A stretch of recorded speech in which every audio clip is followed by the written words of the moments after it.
Oi, gente, tudo bem com vocês? Estou aqui em mais um bate-papo e hoje eu gostaria de falar sobre ciúmes.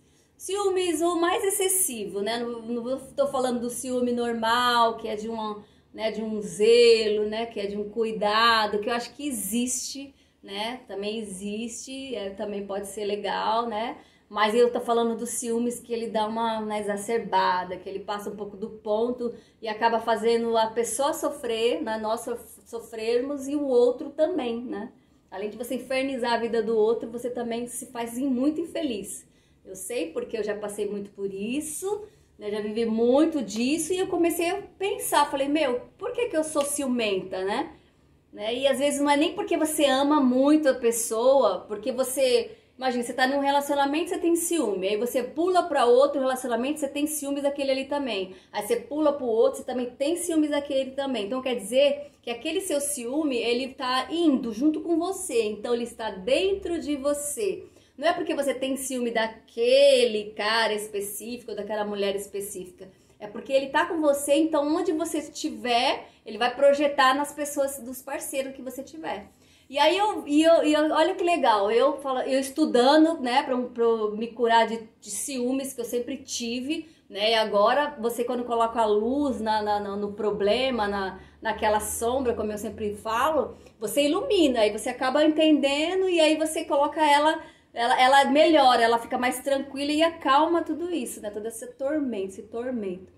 Então, aí eu comecei a pensar, assim, sobre a minha infância, de novo, né, gente? Eu falo muito sobre infância, essas coisas, porque é lá atrás que a gente vai levando, trazendo, né, esses traumas, coisas que a gente viveu, né? Porque a gente era muito inocente, acreditava tudo nas coisas que a gente via, né? A gente não tinha um poder de raciocínio, de pensar, não, porque minha mãe fez isso porque aconteceu isso com a vida dela. A gente não tinha esse poder de você ter uma empatia, né? Hoje, até a gente como adultos, a gente nem tem muito isso, né?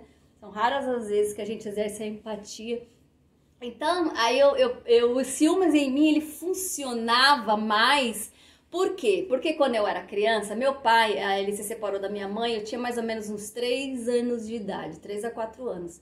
E tá tudo certo, meu pai foi embora, como eu não tive muito contato com ele, assim, eu não me lembro muito de situações com meu pai, não me lembro, por conta de eu ser muito pequenininha. Então, eu não tive muito essa falta dele quando ele foi embora, né? Diferente se ele tivesse ido embora quando eu tivesse 15 anos, né, 16, 14, mas não, como eu tava com 3 anos, eu não tinha muito lembrança dele, assim, né? E ele não era um homem, assim, tão, assim, ele sempre foi muito rústico, né, muito sério, né, com as coisas, assim, então ele não era muito de carinho, então acho que talvez eles não tenham lembranças muito disso dele. Então ele foi embora, né, por problemas no casamento com a minha mãe, que são coisas deles lá, que eles, né, que eu não tenho nada a ver com isso, né.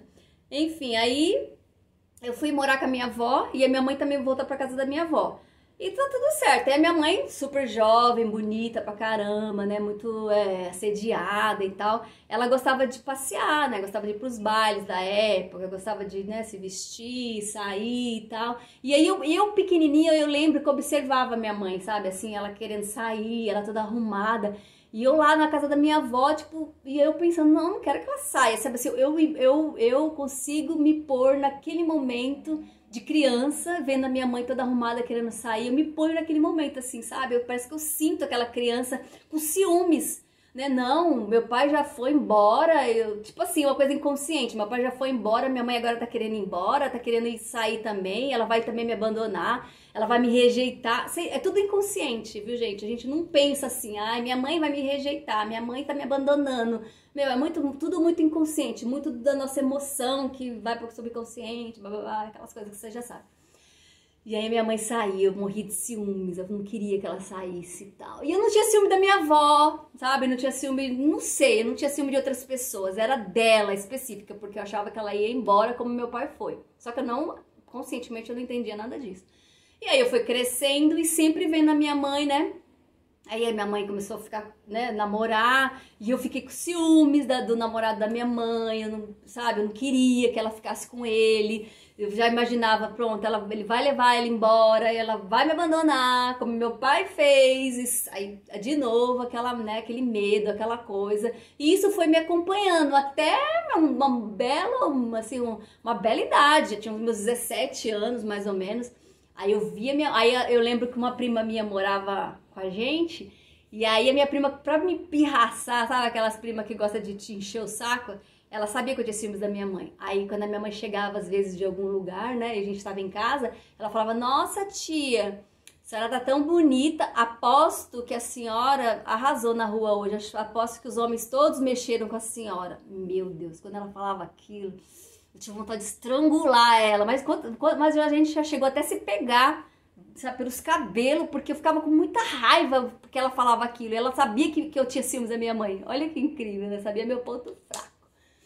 E aí eu ficava puta, queria até chorar. E eu lembro que quando eu saía com a minha mãe na rua, eu via os homens mexendo com ela, que é normal, né, gente? Uma mulher na rua, acho que os homens olham, mexem, é muito, sei lá, muito normal, assim. E pra mim, eu ficava do lado dela, eu olhava os caras mexendo e eu ficava com vontade de chorar. Eu chegava a chorar, gente, a minha lágrima descia. Aí, enfim, fui crescendo e tal. Aí eu, né, fui já virando uma moça, já seus 18 anos e tal. Eu comecei a namorar, né? Comecei a ter meu primeiro relacionamento. E aí eu esqueci da minha mãe. Olha que legal, eu esqueci de minha mamãe. Minha mamãe não era mais o meu objeto de ciúmes, né? Aquela coisa que eu pegava, é minha, vai embora, tal. Não, eu passei isso que eu sentia de ciúmes para um ser humano, um namorado. Aí eu comecei a entender. Não, na época nem entendia, tá? Tô falando isso agora. Aí eu fui e aí eu projetava esse ciúme que eu tinha sentido lá atrás, porque meu pai tinha ido embora, na minha cabeça ele tinha me rejeitado. Só que ele foi pelos motivos dele, ele queria ser feliz, ele queria ter a vida dele. Assim como a minha mãe também queria também ser feliz quando ela se divertia, quando ela, sabe, ela queria ser feliz, estava jovem, bonita.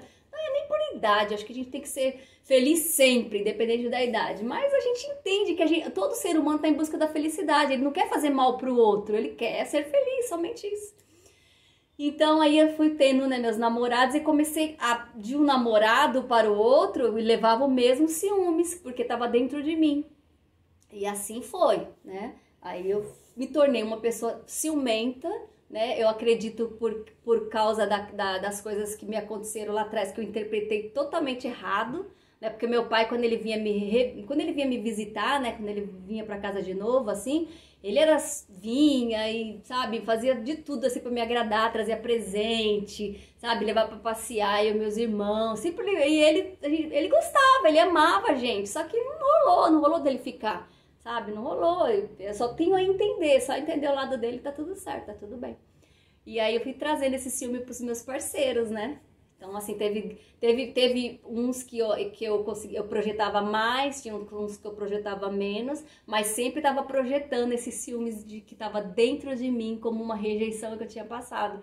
Então, para entender tudo isso, foi vindo, como a gente vai meditando, a gente vai pedindo, né, para Deus, assim, o que tem em mim, por que eu ajo de certas formas. E foi quando você vai começando a ver, eu comecei a ter sonhos, né, de coisas relacionadas a ciúmes. Aí eu consegui entrar nesse lugar aí de infância, de pai, né, que eu imaginei que fosse uma rejeição e trouxe tudo isso. Aí fiquei com medo da minha mãe ir embora. Então veio tudo uma história que teve um nexo, né, que teve, é isso. Por isso que esse ciúmes, ele ficou tão forte na minha vida, assim, não um forte de eu querer bater, de eu querer, sabe, de ir atrás, assim, não era nem tanto assim, mas eram ciúmes que me incomodavam, porque a pessoa que é ciumenta, ela, além dela ferir muito a outra pessoa e o relacionamento acabar estragando, ela também ela sofre demais, gente. É muito ruim, uma coisa dentro de você queimando, sabe, uma coisa que queima mesmo, uma coisa estranha, que faz muito mal pra gente também. E por isso que eu comecei a estudar sobre isso. Falei, não, isso aí não é legal, se você tá fazendo mal pra mim, isso não é legal. Então, Então aí eu fui, né? Eu fui olhando tudo, né? Analisando e aí eu cheguei nessa conclusão. Então assim, vocês que têm ciúmes, vão olhando isso. Olha onde foi que tudo começou, as causas que eu sempre falo, né? A causa é muito importante da gente resolver nossos problemas hoje atuais, sabe? Não é só você pegar o sintoma que tá aqui já, sabe? O ciúmes é o sintoma, já é o sintoma. Mas e a causa dos ciúmes? Ele tá lá atrás, ele tá em algum lugar, ou você foi traída, né? E você foi traída por uma pessoa e você acabou não querendo ser rejeitada, também tem esse lado também. Mas em mim foi assim que aconteceu. Tá bom, gente? Então, esse é o vídeo de hoje, esse é o bate-papo de hoje. Espero que vocês tenham gostado e aprendido alguma coisa. E é isso, viu? Um beijo, fique com Deus e não esqueça que Ele está dentro de vocês e vocês não estão sozinhos.